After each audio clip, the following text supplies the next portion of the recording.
Welcome to the third and last part of our series on raising financially responsible children. Part 1 was about the influences that shape our children's perspective of money. Part 2 was about the 10 things that I use to define financial responsibility. And this video will be about how to raise financially responsible children. So let's get started. The 5 things that I am going to share with you today are by no means a comprehensive program on how to raise financially responsible children. We've been doing this for 10 years and we've used all sorts of strategies. What I am going to share with you today are just the very basic 5 things that you can do to get started. Number 1, start them young. The younger, the better. Number 2, give them 5 accounts that they can use to manage their money. Number 3, be consistent. Number 4, be clear with your expectations. And number 5, have frequent conversations about money. Number 1, start them young.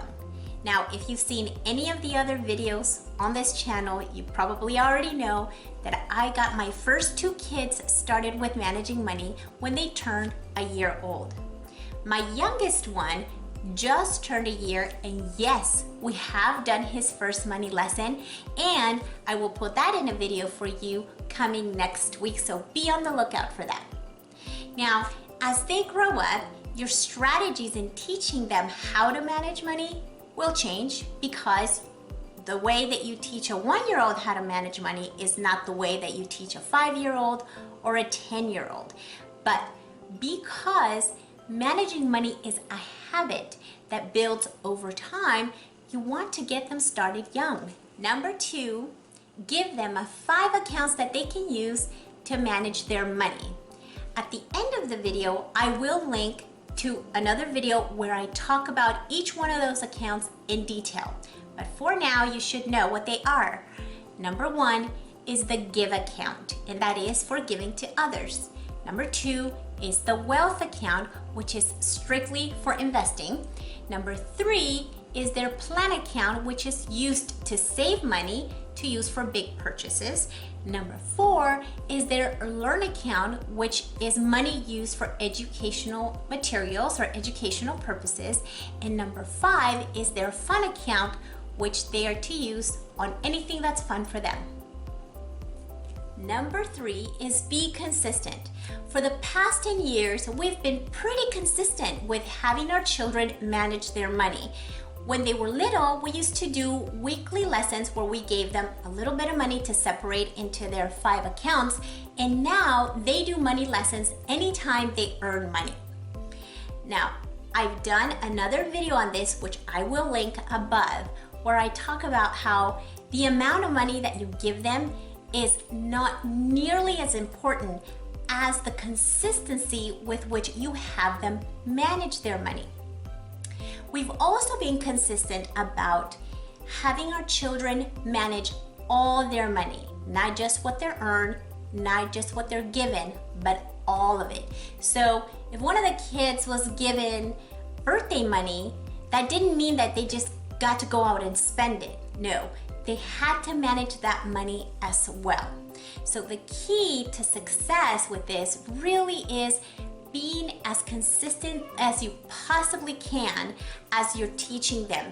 Like I said, money management, it's a habit. Number 4 is be clear with your expectations. This does a couple of things.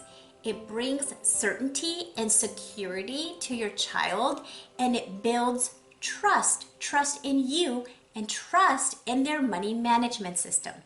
I'll give you an example.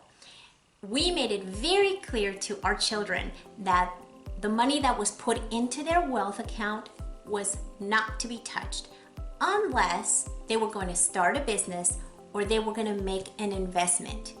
And once in a while, they would ask, how come I can't use that money? But I want this toy. I have enough money. How come I can't use it? Well, we stuck to our guns and we very calmly explained that they knew that that money was only to be used to make more money. So anytime that we did a money lesson, we repeated the purpose of that account. And so they always knew, oh, okay, the wealth account is money that makes me more money. So when they griped and complained a little bit, I just referred back to the expectation that we had taught them from the beginning, that the wealth account was money that was only to be used on investments. On the other hand, they do have a fun account, and I made it very clear that I wanted them to spend that money, and they were free to spend it on anything they wanted. So they didn't have to ask me anymore. They just trusted that if they brought their fun account with them to the grocery store or to the mall, whatever was in there, they would be able to spend. And number 5, have conversations about money management and ask them for their thoughts.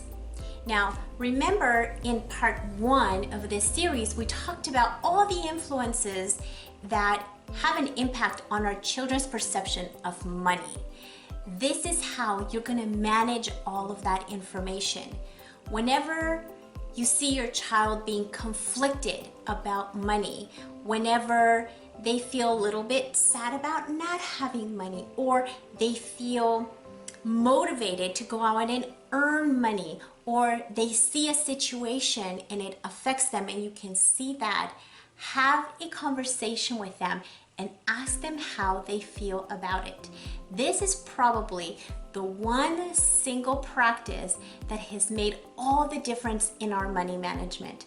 We have been able to openly talk to our children about our own finances, and I used a lot of questions to ask them how they felt about their own money management, how they felt when they saw someone on television spending money or saving money, anytime we read books about money management, or even books in general, and there was a financial principle that popped up, I just asked them, how do they feel about it? Is this something that they would want to do?